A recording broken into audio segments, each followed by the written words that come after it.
Okay, hello students. Welcome to our notes on cell transport.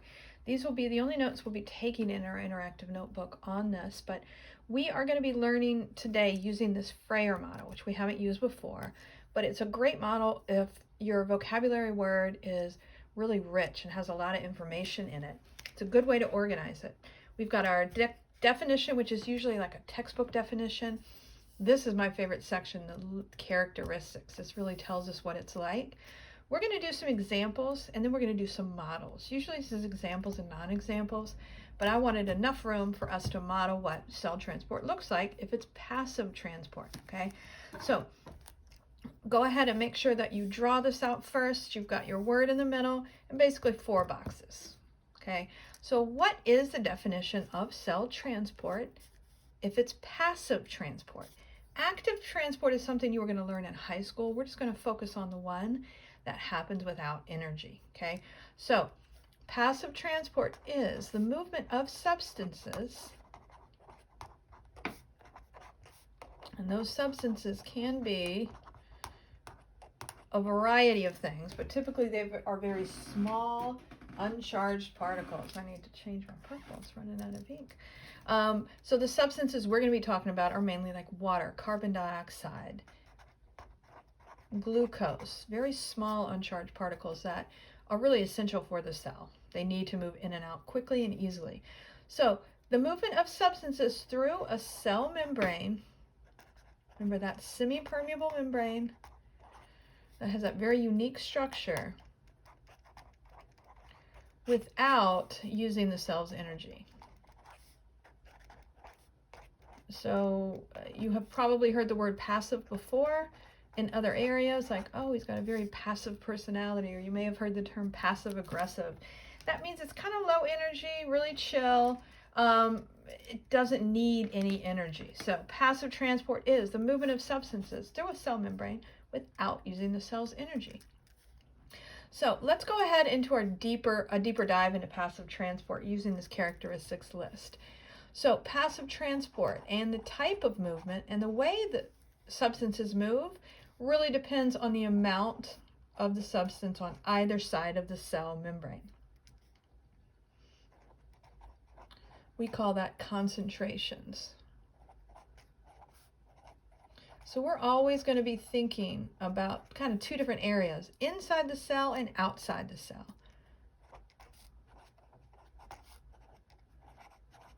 On one side of the cell membrane or on the other side. So it always depends on the amount of a substance on each side of the membrane. That's always the first thing I look at, and then I'll be able to tell which way it moves. The whole goal of passive transport is to reach a state of equilibrium, which is really the whole goal of our whole body, how our body works. It's a whole goal of an environment, nature. We want to always reach that perfect balance. We call that perfect balance equilibrium. Equilibrium means equal on both sides of the membrane. So if I have 10 molecules of water inside, I ideally want 10 molecules of water outside.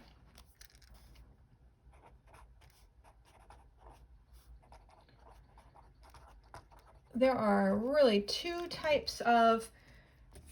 examples of passive transport that we are going to be looking at: diffusion and osmosis. So diffusion is that movement, and it's always from high to low, areas of high concentration to low concentration to get that balance. It's like going down a hill. Movement from high to low of all molecules besides water. So we're talking oxygen, O2, CO2, carbon dioxide, glucose, etc. Water is so important for life that we actually gave the movement of water its whole own name. We call it osmosis. So you can think very simply of osmosis as just the diffusion of water.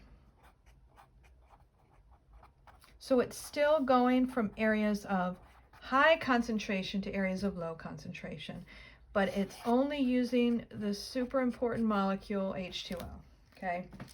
Now our models, this is a really important part where we really want to think about it. First, here's how I always think about diffusion and osmosis. I think about it as a hill, and you're going down the hill. Let's say I'm at the top of a hill on a skateboard or something, or on a bike. If I start the movement, I don't need any energy for this to go down a hill. And that is, this is my skateboard again. It got a little weird. Give myself a little hat.